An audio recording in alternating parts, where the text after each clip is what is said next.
Santapan Harian Kamis 30 November 2023.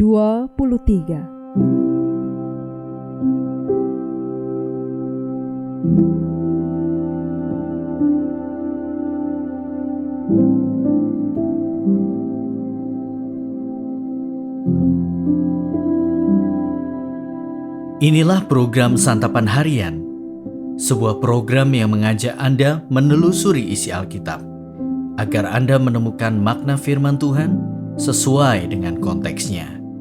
Santapan Harian tertuju bagi Anda yang ingin memiliki kehidupan rohani yang segar, kuat, dan sigap. Hari ini kita akan membaca 2 Tawarik pasal yang kelima ayatnya yang kedua hingga pasalnya yang keenam ayatnya yang kedua. Namun sebelumnya, mari kita berdoa. Di saat ini kami datang kepadamu ya Kristus, dan kami hendak mendengarkan sabdamu. Dalam namamu, Kristus Yesus, kami bertelut. Amin. 2 Tawarik 5 ayat 2-6 ayat yang kedua.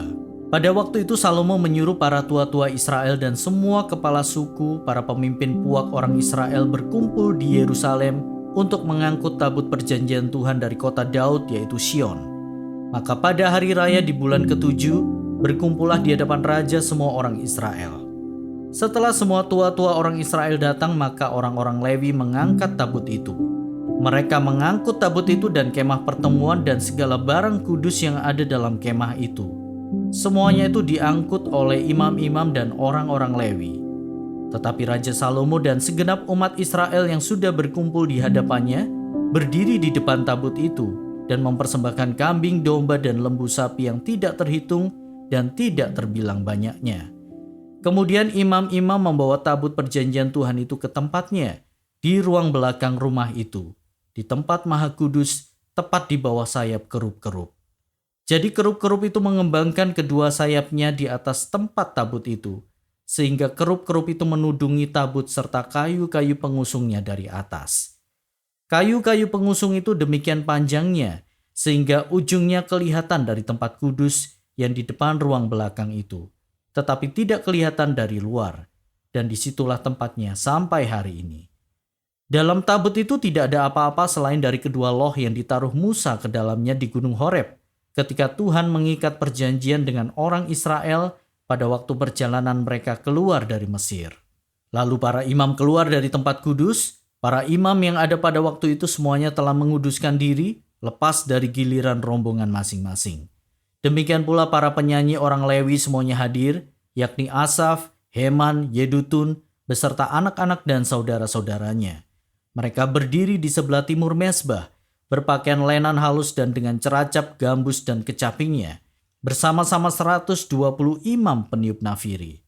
Lalu para peniup nafiri dan para penyanyi itu serentak memperdengarkan paduan suaranya untuk menyanyikan puji-pujian dan syukur kepada Tuhan. Mereka menyaringkan suara dengan nafiri, ceracap, dan alat-alat musik sambil memuji Tuhan dengan ucapan, "Sebab Ia baik, bahwasanya untuk selama-lamanya kasih setianya." Pada ketika itu rumah itu, yakni rumah Tuhan, dipenuhi awan, sehingga imam-imam itu tidak tahan berdiri untuk menyelenggarakan kebaktian oleh karena awan itu, sebab kemuliaan Tuhan memenuhi rumah Allah. Pada waktu itu berkatalah Salomo, "Tuhan telah memutuskan untuk diam dalam kekelaman. Sekarang aku telah mendirikan rumah kediaman bagimu, tempat engkau menetap selama-lamanya."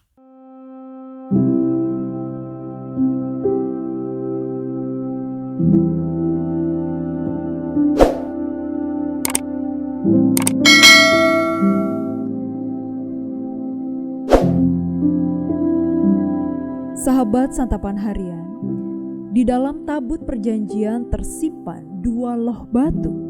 Tuhan sendirilah yang memerintahkan pembuatan tabut tersebut. Dapat dibayangkan betapa pentingnya tabut perjanjian bagi bangsa Israel, karena tabut itu bukan hanya pengingat akan perjanjian Allah kepada umatnya, tetapi terlebih lagi simbol kehadiran Allah. Sebelum masa Salomo, tabut perjanjian sempat berpindah-pindah. Kini setelah bait Allah selesai dibangun, tibalah saatnya tabut perjanjian diletakkan di tempatnya yang tetap, yakni di dalam bait Allah. Hal ini dilakukan pada hari raya di bulan ke-7, yakni Hari Raya Pondok Daun. Pemilihan waktu ini bukanlah tanpa alasan, melainkan ada pesan yang ingin disampaikan kepada bangsa Israel. Mereka tidak hanya diajak untuk mengucap syukur atas hasil panen, tetapi juga mengingat penyertaan Tuhan dalam perjalanan mereka dari Mesir ke tanah yang dijanjikan. Proses pemindahannya pun bukanlah formalitas saja, melainkan penanda akan penabisan bait suci. Begitu tabut itu mulai diangkut oleh para imam, dimulailah serangkaian upacara kurban sebagai bentuk syukur kepada Tuhan. Para imam menguduskan dirinya dan membawa masuk tabut perjanjian. Para pemain musik dan penyanyi melantunkan puji-pujian bagi Allah, sebab Ia baik. Bahwasannya untuk selama-lamanya kasih setianya. Seluruh bangsa Israel mengarahkan hati secara sungguh-sungguh kepada Allah, serta mengingat akan kasih dan kebaikannya yang tiada berkesudahan. Pernyataan iman akan kasih setia dan kebaikan Tuhan bergema, serta menjadi kekuatan bagi bangsa itu untuk menjalani kehidupan kita. Bagaimana dengan kita? Seharusnya kita pun senantiasa mengingat kasih setia Allah. Anugerahnya tidak pernah berhenti dalam kehidupan kita.